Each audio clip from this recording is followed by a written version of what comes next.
الواحد الصمد الأحد الذي خلق وحده العالمين، والصلاة والسلام على النبي الأكرم الذي لم يحبه ما شاء وشئت، وعلى آله وأصحابه أجمعين. أما بعد، فأعوذ بالله من الشيطان الرجيم.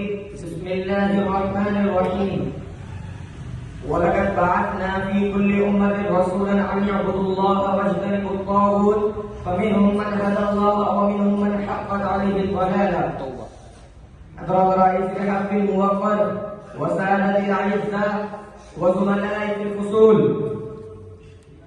إن الله تعالى أوجد هذا العالم وخلق كل شيء يوجد في هذا العالم. الله واحد أحد في أسمائه وصفاته، جبار قهار، هو الذي بعث الأنبياء والرسل إلى الدنيا بهدف أن ينقذوا الناس من عبادة الأوثان إلى عبادة الله، ومن عبادة الأشجار إلى عبادة خالق الأشجار، ومن عبادة الأولياء إلى عبادة خالق الأولياء.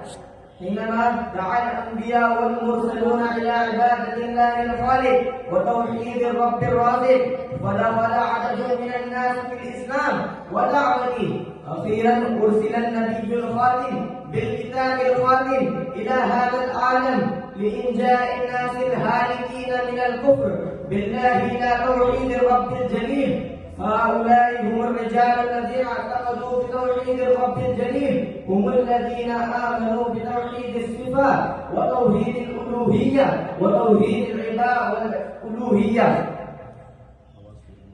أما توحيد الربوبية فيجب على العبد أن يعتقد بأن الله تعالى وحده يحيي ويميت، هو الذي وحده يخلق ويرزق، فلا خالق ولا رازق إلا هو، فلا نافع ولا ضار إلا هو، فلا معطي ولا مانع إلا هو.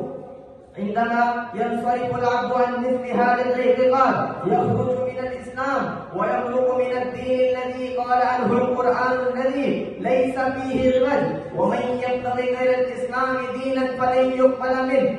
وفي مجتمعنا البشري كثير من الرجال والنساء ينحرفون عن هذه العقيدة، فالرجال الصالحون البررة عليهم أن يلتفتوا إلى هذه الناحية ويخرجوا الناس الذين يعمهون في الظلمات من الظلمة الهالكة الحالكة. أما توحيد الصفات فعلى العبد أن يعتقد بأن الله تعالى وحده له الأسماء الحسنى التي نتواجد في كتب الأحاديث الشريفة وأسفارها، والقرآن الكريم هو الآخر. لا ينبغي لفرد من أفراد البشر أن يصف أحدا بالأسماء الحسنى، لأن الله واحد أحد في أسمائه وصفاته، ولذلك ورد في التنزيل العظيم ليس كمثله شيء وهو السميع البصير. إن الله تعالى يسمع ويبصر، ولكن ليس له سمع ولا بصر مثل الخلائق والعباد. إن الله تعالى جنب الإنسان عن شائبة الشرك، ووفقنا فهم التوحيد والعقيدة المستقيمة. أكتفي بهذه الكلمات، والسلام عليكم ورحمة الله.